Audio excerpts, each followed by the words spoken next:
নির্বাচনী এলাকা, সেখানে দেখলাম বিএনপির যারা নেতাকর্মী ছোট্ট একটা হাট দখলের জন্য বিএনপির দুটো গ্রুপ, দুটো কমিটি, দুটো গ্রুপ, তারা মারামারি করে, কাটাকাটি করে সেখানে বোমা ফাটিয়ে তারপরে ওই অঞ্চলে যে ঘটনাটা কখনো ঘটেনি, গলাচিপা দশমিনাতে একটা হাটের ইজারা নিয়ে এরকম গণ্ডগোল কখনো ঘটেনি, সেই ঘটনা ঘটেছে। এবং দুর্ভাগ্যজনক হলেও সত্যি যে যারা ওই এলাকার বিএনপির একেবারে বাপ এবং মা, কমিটি এবং রাজনীতির, তারা এই ঘটনার সঙ্গে কম বেশি সবাই জড়িত। তো এরকম আমি আমার এলাকার কথা বললাম। আপনারা তো জানেন যে আমি শুধুমাত্র একবার ইলেকশন করেছিলাম। বিএনপির কোনো কমিটির সঙ্গে বা স্থানীয় রাজনীতির সঙ্গে বা জাতীয় রাজনীতির সঙ্গে আমার ঠিক ওরকম সম্পৃক্ততা নেই। এই দলের একজন সাবেক মনোনয়নপ্রাপ্ত লোক হিসেবে আমার যতটুকু দায়িত্ব কর্তব্য, ওটা আমি আমার লিখনী দ্বারা, কাগজ কলম দ্বারা, আমি আমার কর্ম দ্বারা করার চেষ্টা করি। তো ওখানে, অর্থাৎ আমার নির্বাচনী এলাকাতে যে ঘটনাগুলো ঘটছে বা বিএনপির যে লোকজন যে ঘটনাগুলো ঘটাচ্ছে, সেখানে আমি আসলে আগস্ট মাসের পরে, মানে 2018 সালের নির্বাচনের পরে আমি আসলে এলাকাতে যাইনি।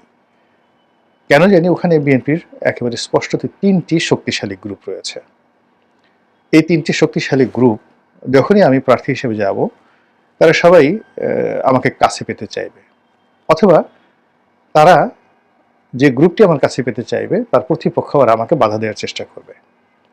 এই জন্য সেই যে 2018 সালে নির্বাচন করে আসার পরে আমি আর সেখানে যাইনি, এখন পর্যন্ত যাইনি, এই আগস্ট মাসের পরেও যাইনি।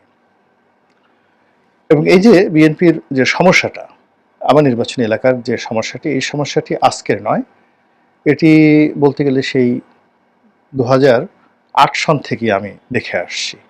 3টি গ্রুপ সেখানে এই কমিটি বাণিজ্যের সাথে জড়িত, এবং একটা কমিটি পাওয়ার জন্য সে 2008-9 সনেও দেখা গেল 20 লাখ 25 লাখ টাকা ঘুষ দিয়ে তারপরে শেষ উপজেলা বিএনপির সভাপতি হওয়ার জন্য অনেক লোক বড় বড় নেতাদের পিছনে ঘুরেছে 2008 সনে। আমি যখন সংসদ সদস্য ছিলাম তখন ওনারা আসলে বিরোধ করতে পারেননি।